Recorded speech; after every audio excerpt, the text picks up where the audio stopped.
It's time for the Longines Chronoscope, a television journal of the important issues of the hour, brought to you every Monday, Wednesday, and Friday. A presentation of the Longines Whitnor Watch Company, maker of Longines, the world's most honored watch, and Whitnor, distinguished companion to the world-honored Longines. Good evening, this is Frank Knight. May I introduce our co-editors for this edition of the Longines Chronoscope? Larry Lasser, CBS News correspondent, and Kenneth Crawford, National Affairs Editor of Newsweek magazine. Our very distinguished guest for this evening is Admiral Richard E. Byrd. The North Pole used to be a no-man's land, but these are the days when, by buying a ticket on a commercial airliner, you can fly across the North Pole and drink a cocktail at the same time. You know, only 60 or more years ago, about 35 years ago, our guest tonight found out whether there was any land north of the North American continent. He made that first discovery flight, and I must say that Admiral Byrd, our guest tonight, is not only our greatest living explorer, but he's been an inspiration to countless Americans. Admiral Byrd, you've been to both the North Pole and the South Pole. Is there any unexplored land left on this earth that might appeal to adventurous young Americans? Yes, there is.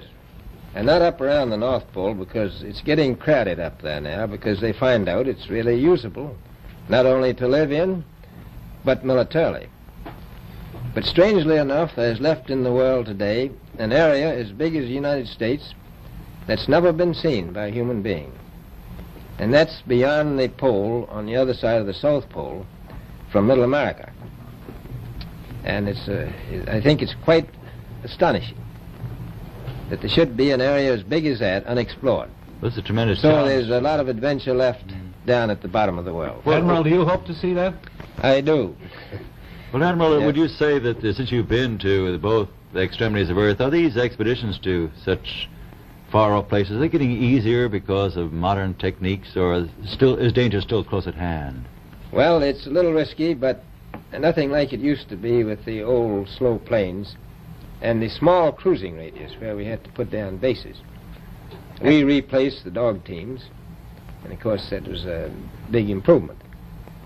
But now the planes go much faster and they are safer, and they have a much bigger cruising radius. You haven't got the danger of a terribly heavy load.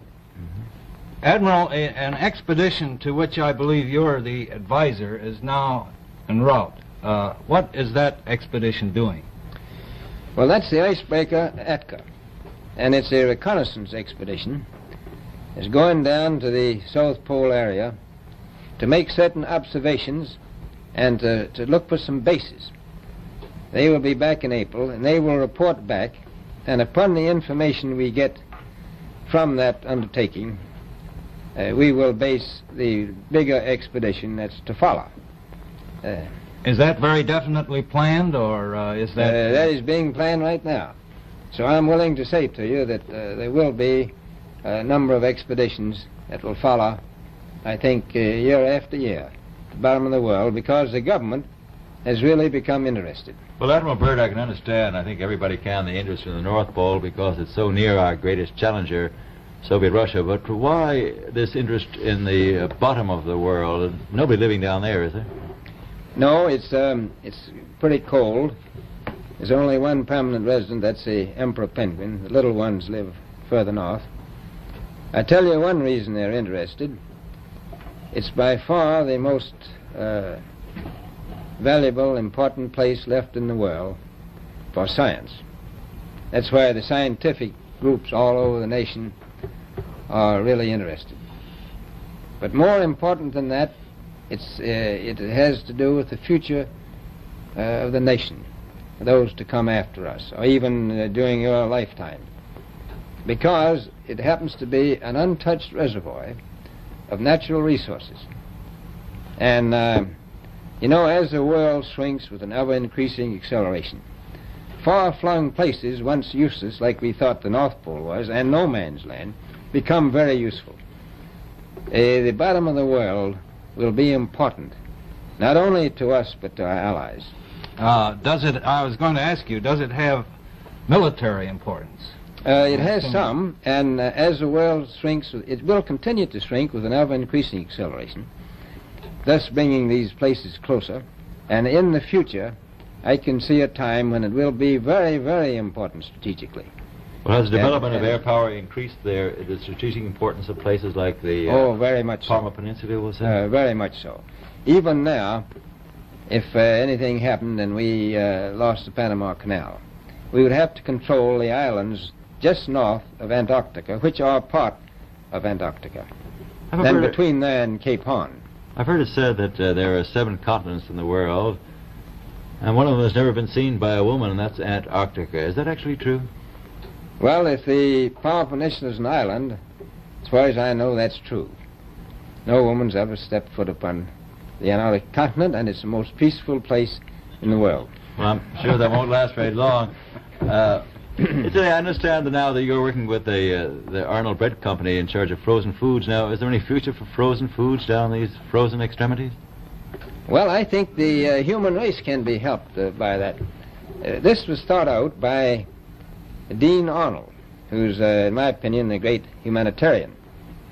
He learned that we went down there after 4 or 5 years and finished a meal that we had left there on the table when we had evacuated Little America. Everything was perfect, including the bread.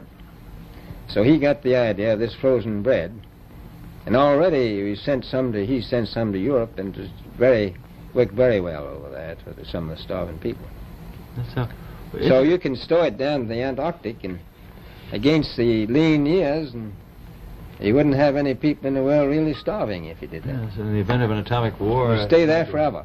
Admiral, you speak of the resources of Antarctica. What are they? What are the natural resources there?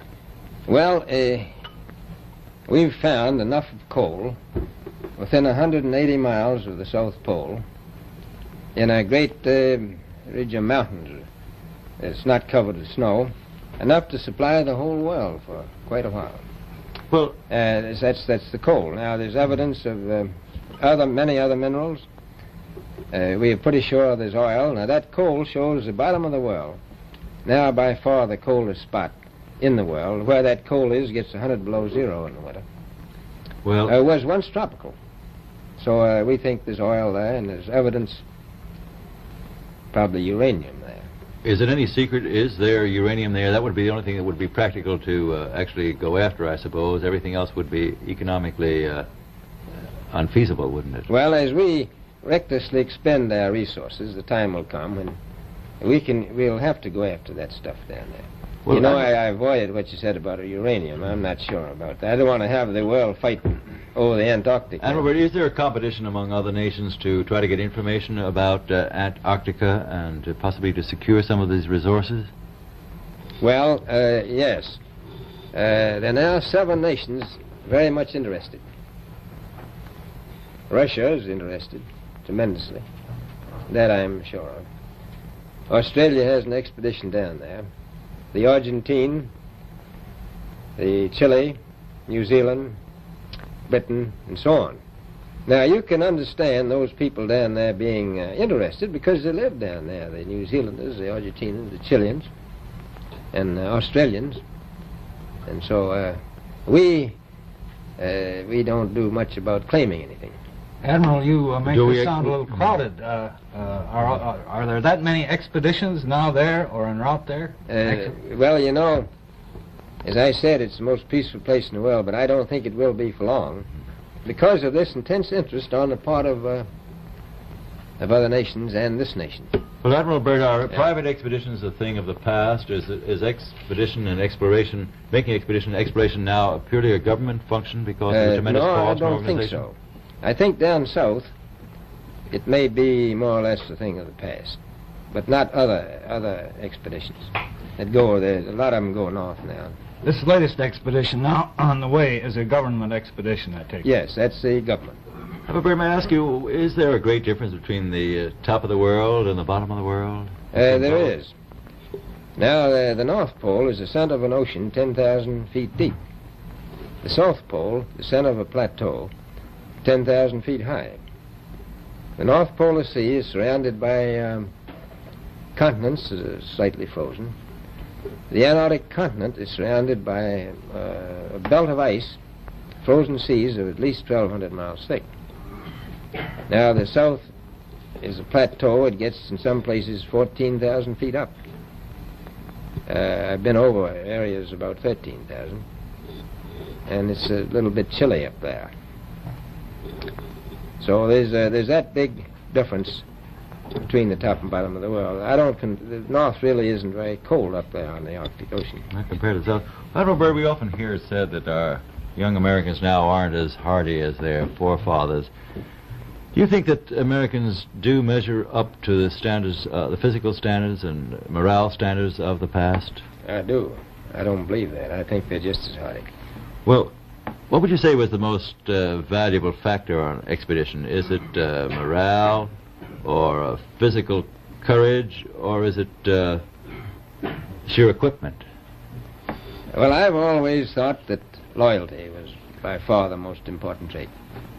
The British told me that when I first went down in 28, that I couldn't possibly get through the winter night without a mutiny if I took more than 20 men. But to serve science, I had to take 42 men. Then I took 56 the next time, and so on. So, and I did find that loyalty was the most important thing during the winter night when it's very hard on your nerves. I think that's best trait. Well, that's a very valuable characteristic at any time. Well, thank you very much, Admiral Byrd. It's been a great pleasure to have you here tonight. It's a pleasure to be with you. Yeah. The opinions expressed on the Longines Chronoscope were those of the speakers.